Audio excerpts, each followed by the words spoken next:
Mbak mau bilang Assalamualaikum warahmatullahi wabarakatuh. Mana tenaganya? Nggak ada tenaganya. Assalamualaikum warahmatullahi wabarakatuh. Waalaikumsalam warahmatullahi wabarakatuh. Harusnya kan Mbak yang bilang Assalamualaikum. Jadi kebalik, tapi nggak apa-apa, nggak apa-apa. Nah sekarang kita mau belajar wudhu. Semuanya sudah pernah belajar wudhu? Sudah? Kapan? Sudah lama. Sudah lama. Ya. Kakak Iman nanti jadi contoh yang baik untuk berwudhu. Ya? Ya. Kalau gitu, nanti lihat Kakak Iman berwudhu ya. Ya. Yuk, bubar dulu. Kita lihat nanti Kakak Iman berwudhu. Nah, tadi tangan, mulut, hidung sudah. Nah, sekarang muka. Sekarang muka.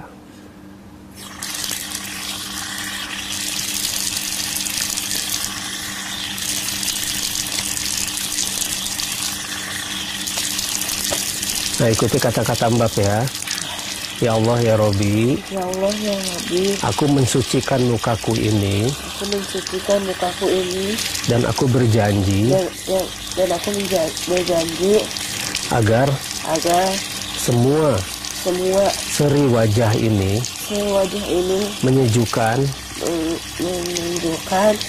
umatmu ya Allah. Dan aku berjanji tidak akan membuat wajah ini menyakiti hati orang lain. Menyakiti hati orang lain.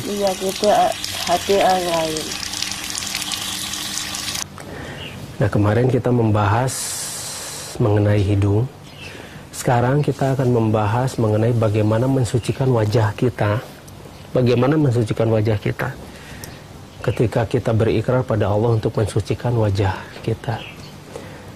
Sering kita lupa juga pada anak ketika bagaimana sebetulnya ketika kita berwudu mensucikan wajah. Kita mengambil air wudu mensucikan wajah ini, tetapi tanpa ikrar apapun. Hanya 3 kali selesai. Padahal seharusnya kita berikrar pada Allah dan kita berjanji kepada Allah ketika kita mengusap wajah ini. Ya Allah ya Robi, aku berjanji kepadamu ya Allah untuk mensucikan wajah ini, untuk memberikan seri yang baik wajah ini pada umat. Nah, sering kita bermasam wajah. Bermasam wajah, cemberut. Kemudian wajah kita itu ditekuk-tekuk sedemikian rupa. Apalagi sekali lagi ketika kita melihat sinetron-sinetron ya. Ketika marah itu diperlihatkan. Kebencian itu diperlihatkan. Dan muka antagonis dan muka protagonis itu diperlihatkan secara nyata. Padahal kita itu diajarkan untuk membuat wajah kita senyaman mungkin dilihat oleh orang lain. Bukan mengerikan. Bukan. Dan kita membuat wajah kita itu tidak mengundang fitnah. Tidak mengundang fitnah. Maksudnya, Iya. Jadi begini, kita sering diam dengan berpikir dan melihat orang lain begitu. Melihat begitu, padahal di sini kita lagi melamun. Tapi kita tidak tanpa sadar kita melihat ke wajah seseorang begini. Nah, pasti orang itu menyangka ini orang kesel sama kita ya. Ini orang benci sepertinya sama kita. Padahal pikiran kita sedang melayang kemana. Iya, sedang nggak jelas kemana ini. Mungkin kita sedang frustrasi dan sebagainya. Nah, di sana yang harus kita jaga. Jadi jangan membuat fitnah orang. Jangan membuat fitnah dengan seri wajah kita. Jadi usahakan wajah kita itu menjadi sarana ibadah kita. Beri pada orang lain itu senyum begitu. Jadi kan orang nyaman di sebelah kita. Iya. Atau nyaman kepada Betul. semua orang ya Mbak ya. Betul. Dan jangan juga kita melihat mereka itu begini. Jadi dengan wajah-wajah lagi banyak masalah gimana nih Mbak? Nah, justru itu. Banyak masalah itu seperti apa? Karena Allah memberikan pelajaran dan menggembleng kita dengan masalah. Ujian. Betul. Kita tuh digembleng dengan masalah. Berbagai macam masalah pasti diberikan pada kita. untuk membuat kita menjadi jauh lebih kuat dari Lebih sebelumnya. dekat kepada Allah. Lebih kuat, lebih dekat, dan otomatis kita lebih bisa memaklumi keadaan karena kita dilatih oleh Allah dengan hal-hal yang semacam begitu. Kita anggap itu masalah. Satu sisi.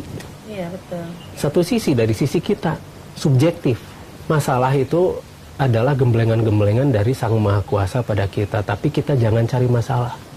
Tapi kalau masalah datang pada kita, kita jangan hindari. Tapi tetap, kita mengatasi masalah itu jangan dengan masalah lagi. Kita mengatasi masalah dengan antisipasi. Semua masalah itu ada antisipasinya, asal kita tahu cara mengantisipasinya. Nah, Nah, itu nyambungnya dia. dengan berwudu itu kita Nah. mohon gitu, Mbak. Jadi begini, wajah kita, meskipun wajah kita itu banyak masalah, jangan benturkan masalah kita pada orang yang tidak bermasalah dengan kita.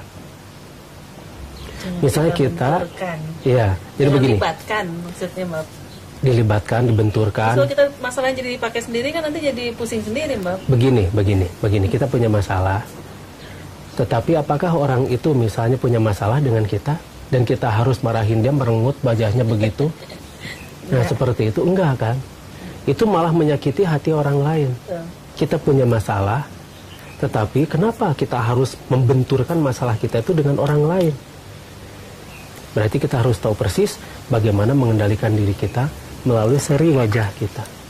Kita mampu mengendalikan emosi kita, mengendalikan kebencian dan sebagainya, karena memang tidak diajarkan bagaimana membenci di Islam itu. Tidak diajarkan bagaimana marah-marah dan sebagainya. Wasta'inu bisobri wassalah. Jadi karena sabar dan sholat sebagai penolong. Nah, itu mengenai wajah. Insya Allah besok kita akan bahas mengenai lengan.